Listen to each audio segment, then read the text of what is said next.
이제 강제견매를 알아보도록 하겠습니다. 자, 강제견매는 우리가 보통 돈을 빌려줄 때 차용증을 많이 씁니다. 대부분이 차용증을 써요. 또는 현금 보관증이나 그리고 약소보험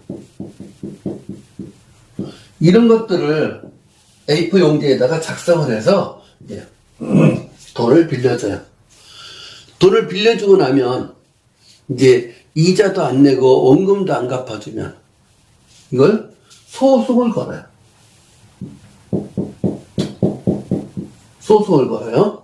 소송을 걸면 소송에는 민사소송이 있고 형사소송이 있다. 형사는 처벌을 받게 하는 것이 깜빵 보내는 게 뭐 징역 몇 년 이게 바로 형사예요. 형사. 사기죄로 형사소송할 수 있는 거예요. 그 다음에 민사는 돈을 받기 위한 소송이 바로 민사소송이에요. 자, 이제 소송을 걸었어요. 소송을 걸었더니 이제 재판이 진행이 돼서 확정 판결문을 받아요. 판사가 최종적으로 채무자 누구누구는 채권자 누구누구에게 금 얼마를 지급하세요라고 이렇게 판결문을 내려줘요. 그 판결문을 내려주면 이걸 우리는 뭐라고 하냐면 집행권원이라고 이야기를 해요.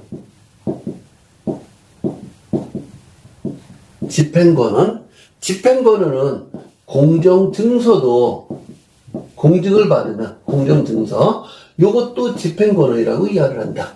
자, 집행권을 가지고 이제 경매 신청을 하는 것을 우리는 강제 경매라고 이야기를 해요. 집행권을 가지고 경매 신청하는 것은 강제 경매다.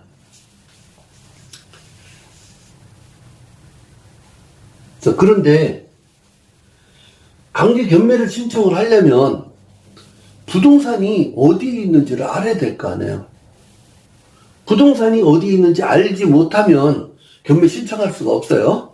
그래서 확정 판결문을 가지고 이제 재산 조회를 해요. 재산 조회가 확정 판결문을 가지고 있어야만이 가능해요. 확정 판결문이 없으면 재산 조회가 안 되는 거예요. 자, 차용증만 가지고 재산 조회를 한다. 재산 조회 안 됩니다. 이건 왜냐하면 차용증은 가짜로도 얼마든지 만들 수 있어요. 그 가짜인지 아닌지를 누가 판사가 결정해 줘야 돼요. 진짜냐 가짜냐를. 그게 바로 확정 판결문이란 말이에요. 확정 판결문을 받아야만이 이게 진짜구나. 그래서 이제 재산조회가 가능하고, 차용증만 가지고는 차용증은 진짜인지 가짜인지 지금 모르니까 아직 재산조회가 안 된다.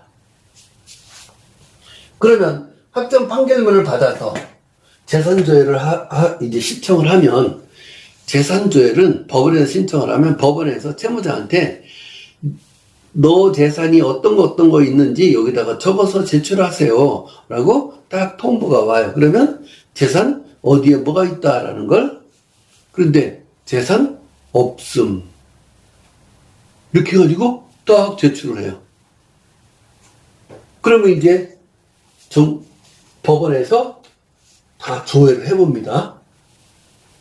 조회를 해봐서 진짜 없으면 없다고 이제 연락이 오는 거예요. 그러면 재산이 하나도 없으면 강제경매 신청할 수 있어요, 없어요? 돈 빌려간 친구의 얼굴을 향해서 강제경매 신청할 수 있나요? 자, 2페이지 한번 봐볼게요. 경매 대상에 토지와 정착물, 건물, 그리고 5번, 괄호 5번, 준부동산. 부동산에는 경매 신청할 수 있지만은 사람 얼굴에다가는 경매 신청할 수가 없어요. 그러면 경매 신청할 재산이 없다면은 완전 확정 판결문이 그야말로 종이 조각에 불과하다. 휴지 조각에 불과하다.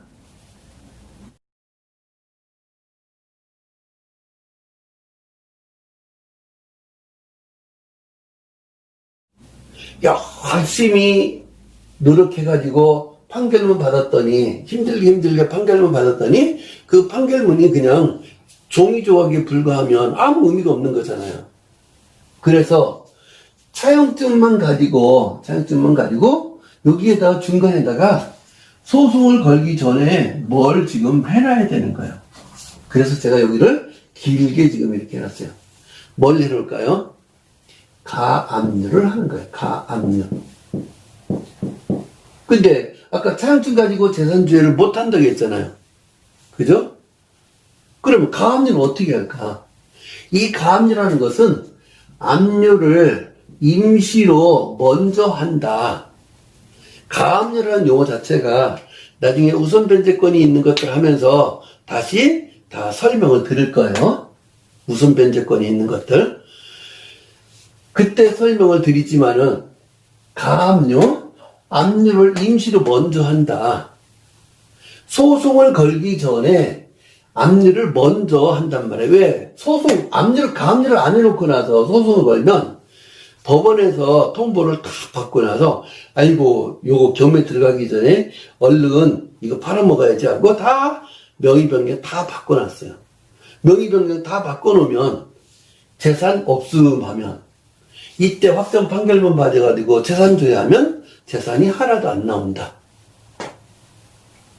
그러면 확정 판결문 받아가지고 꽝 돼버리니까 미리 가압류를 먼저 해놔야 된단 말이에요. 그런데 가압류가 차용증만 가지고 재산조회를 못하기 때문에 그럼 어떻게 가압류를 해야 되느냐? 이 가압류를 그래서 차용증을 잘 써야만이 가압류할 수 있다. 차용증이요. 그래서 차용증 작성 요령을 이제 살펴보도록 할게요. 자, 책에 아까 1페이지에 강제경매를 다시 한번 읽어볼게요. 민사 집행법상의 강제집행으로 집행권은, 이게 바로 집행권한이라고 했죠. 차용증, 약수금, 현금보완증 등이 있는 판결문이나 이 판결문, 확정 판결문이 바로 집행권한이 되는 거예요. 공정증서를 갖고 있는 채권자가 그 집행권한에 표시되어 있는 이행 청구권을 실현하기에 채무자 소유 부동산을 압류, 매각하여 그 대금으로 채권자의 금전 채권을 만족시키는 경매 신청을 강제 경매라고 한다. 자, 이 집행권을 가지고 경매 신청하는 것을 강제 경매라고 한다.